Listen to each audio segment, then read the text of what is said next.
right now, Juan, we're going to turn to a story that you have been covering for the New York Daily News. Yes, well, in Washington, Republican Congressman Joe Barton of Texas has launched an investigation into one of the world's major oil companies. But no, he's not investigating whether any of the oil giants are engaging in price gouging at a time when gasoline and heating oil costs are skyrocketing. Instead, Barton has set his sights on the only oil company that actually dared to lower its prices last year, at least for the poorest Americans. Last week, Barton demanded that Venezuelan-owned CITGO produce all records, minutes, logs, emails, even desk calendars related to the company's novel program of supplying discounted heating oil to low-income communities in the United States. The CITGO program, which began late last year in Massachusetts and the South Bronx, provides oil at discounts as high as 60% off market price. To discuss this, we'll be joined in a few minutes by New York Congressmember Jose Serrano. But first, we're going to turn to Venezuelan President Hugo Chavez. He first announced the discounted gas program during an interview on Democracy Now! When we went to the Venezuelan ambassador's home, the ambassador to the United Nations in New York, and interviewed the Venezuelan president. After many meetings with the U.S. citizens, we decided to propose a scheme for poor populations and low-income populations in the U.S. We've seen that poverty in the U.S. is growing everywhere.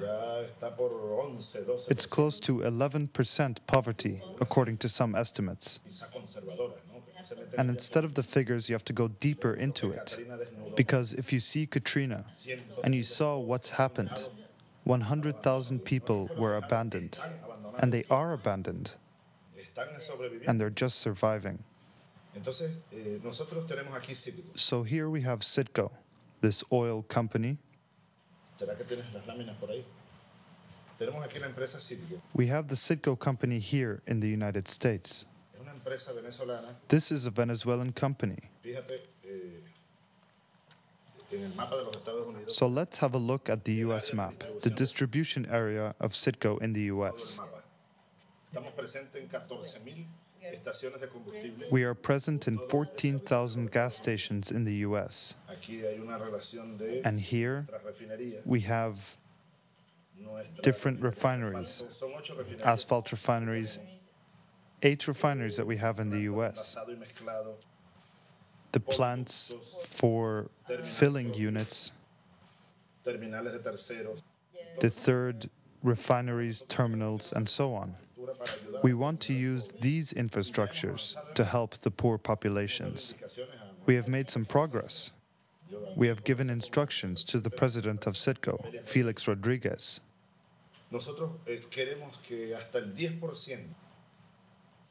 We want that up to 10% we refine here. We supply every day to the U.S. 1.5 million barrels of oil, crude and product.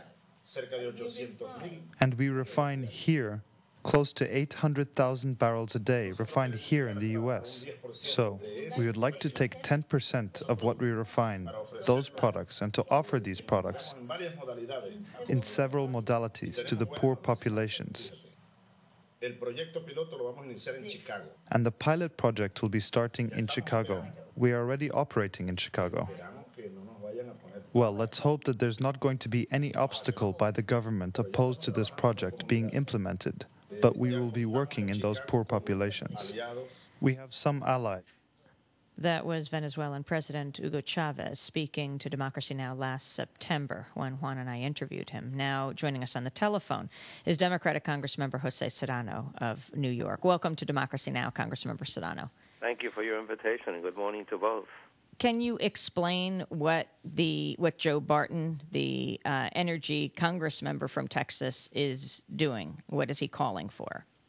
I think they're being obscene. There's no other way to describe it. I mean, for years, we've begged Congress to look at the oil companies, and now I may have to put on my resume that with a program that helps the poor, we've been able to get Congress to finally look at an oil company, except that they're looking at the wrong one, and for the wrong reasons. This is blatantly political, to ask if the program is here to serve the poor or it's part of a larger political agenda, which was part of what the letter said. I think what's happening, and it's obvious to me, that the oil companies are embarrassed, and they are asking their friends in Congress, mostly Republicans. And as you guys know, I try when I'm on this show to be as non-political as possible, but there's no other way to put it. The Bush administration has a serious problem with President Hugo Chavez. They don't like the success he's having both in his country and throughout Latin America. They don't like what's happening in terms of governments moving to the left. So they've made him the demon that they have to destroy. And now when he pulls off something that is helping people in my community in Boston, Chicago, in Maine and Vermont and other places, Rhode Island, it's spreading throughout the country, they're going to now start to investigate and harass them, and that's what it's all about. Well, I called Congressman Joe Barton's office earlier this week to ask what prompted this, and the response of the chief of staff of the House Energy Committee was that Hugo Chavez was interfering in the United States government oil policy, and that therefore they wanted to investigate whether there was actually some antitrust violations occurring. Your response? Well, I think the only thing he's interfering in CITGO is in the usual ripoff of the poor and the working class by the oil companies in this country.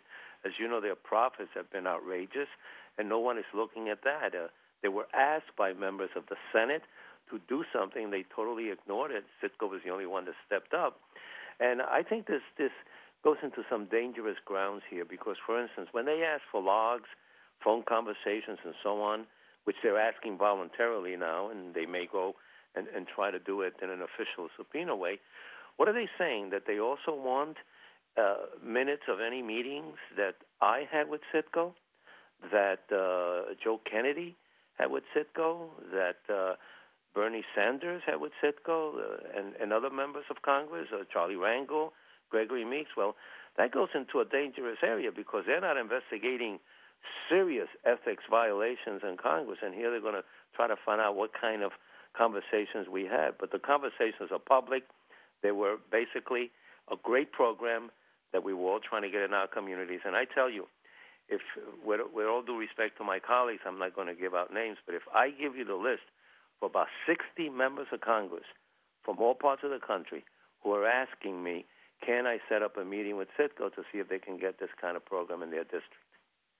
Now, Congressman Joe Barton, of course, has a long record of defending oil industry interests in at least of the major oil companies in Congress. He's also, as I noted in my column, in the last election cycle, received more money than anyone else in Congress except Tom DeLay from the oil industry, and has received over $2 million in the 20 years he's been in Congress from the oil and electric utility industry. Your assessment of his role as chair of the Energy Committee. And we should say, by the way, we did invite Congressman Barton to be on the program, and he declined. Well, I don't do too much analysis of where folks may get their campaign contributions because in many cases it doesn't sway in any way. But what is bad here is that it doesn't. You don't have to really do too much analysis to realize that Katrina, that the oil crisis this winter, that all the things that could be looked at in terms of the oil companies in this country are not being looked at. And then this whole gripe with President Chavez and following on the heels of Condoleezza Rice once again trying to undo what Chavez is doing in Latin America by now suggesting that she's going to go, and she said this publicly on behalf of the administration, to different countries in Latin America to try to create a front against Hugo Chavez. Well, this is what just sticks out as a sore thumb. It's sickening. So I rather just continue to look at not why, we know why, but how can the Republicans get away with singling out one oil company and not looking at their profits, interestingly enough, not looking at how much they've been charging Americans, but looking at why they discounted their oil up to 60%, as you said, and why are they giving help to the poor? I mean, it's ridiculous. And I think this time it may backfire because it's not just the South Bronx or eventually Harlem or East Harlem. It's homeowner communities composed of working class and senior citizen white folks throughout this country who are benefiting from this program, and they're going to scratch their head and saying, I don't get it. Why are you going after these guys and not the other guys?